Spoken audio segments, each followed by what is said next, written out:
नमस्कार दोस्तों, स्वागत है आपका सभी का सची सदान से। कमेंट में जरूर लिखे हर हर महादेव, राधे राधे। देवों का देव महादेव आप पर आपकी कृपा बनाए रखें। तो दोस्तों, आज हम इस वीडियो में बताएं कैसे निकलते हैं शरीर से प्राण, मरने के बाद क्या होता आत्मा के साथ। उससे पहले हमारी छोटी सी विनती है दोस्तों, वीडियो लाइक करो, चैनल को सब्सक्राइब करें। गरुड़ पुराण में भगवान विष्णु ने बताया है कैसे निकलते हैं शरीर से प्राण, मरने के बाद क्या होता आत्मा के साथ। हिंदू धर्म में गरुड़ पुराण का विशेष महत्व है। जब परिवार में किसी की मृत्यु हो जाती है तो ब्राह्मण द्वारा गरुड़ पुराण का पाठ करवाया जाता है। उज्जैन के ज्योतिषाचार्य प मनीष शर्मा के अनुसार इस ग्रंथ में भगवान विष्णु ने अपने वाहन गरुड़ को मृत्यु से संबंधित अनेक गुप्त बातें बताई हैं। मृत्यु के बाद आत्मा यमलोक तक किस प्रकार जाती है, इसका विस्तृत वर्णन भी गरुड़ पुराण में किया गया है।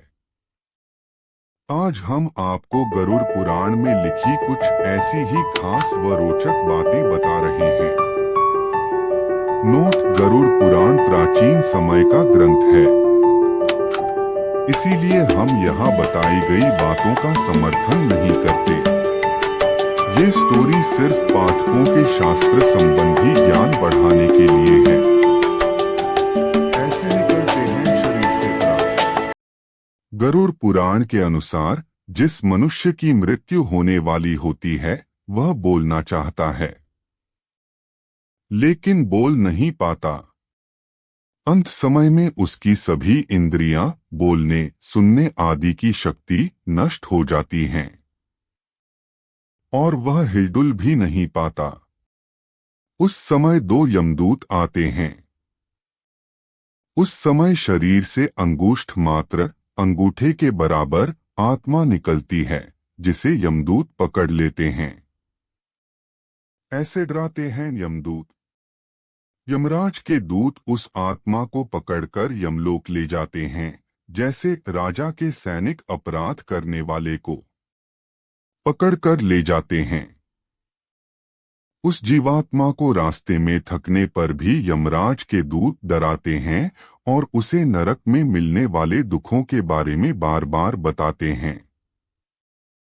यमदूतों की ऐसी भयानक बातें सुनकर आत्मा जोर जोर से रोने लगती है, किंतु यमदूत उस पर बिल्कुल भी दया नहीं करते। इतना कष्ट सहती है आत्मा।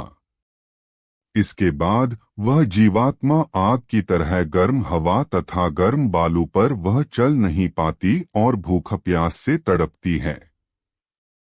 तब यमदूत उसकी पीठ पर चाबुक मारते हुए उसे आगे ले जाते हैं। वह जीव जगह जगह गिरती है और बेहोश हो जाती है, फिर उठकर चलने लगती है। इस प्रकार यमदूत जीवात्मा को अंधकार वाले रास्ते से यमलोक ले जाते हैं। इतनी दूर है यमलोक।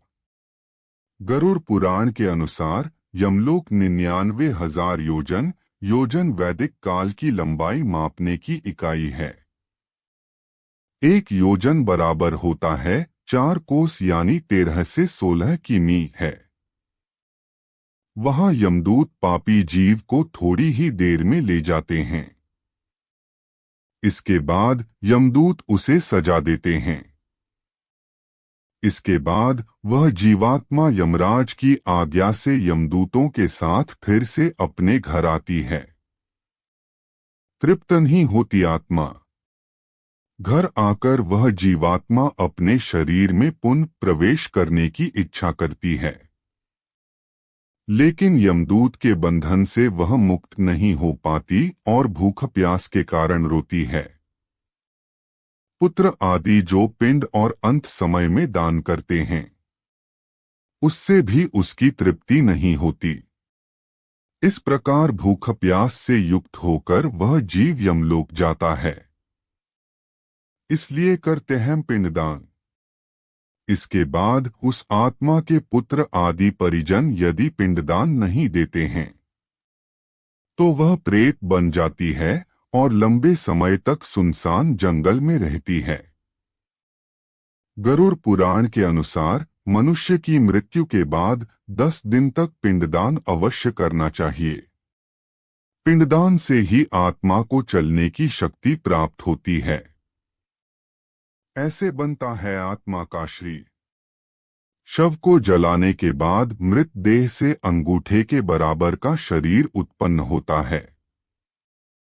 वही यमलोक के मार्ग में शुभाशुभ फल को भोगता है।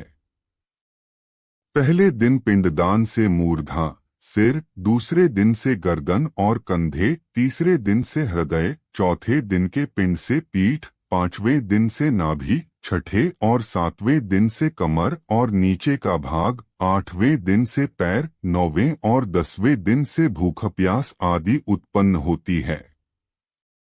47 दिन में आत्मा फूचंती है यमलोक। यमदूतों द्वारा 13वें दिन आत्मा को पकड़ लिया जाता है। इसके बाद वह भूख प्यास से तड़पती हुई यमलोक तक अकेली ही जाती है। यमलोक तक पहुंचने का रास्ता वैतरणी नदी को छोड़कर 86,000 योजन है। 47 दिन लगातार चलकर आत्मा यमलोक पहुंचती है। इस प्रकार मार्ग में 16 पुरियों को पार कर पापी जीव यमराज के पास पहुंचता है।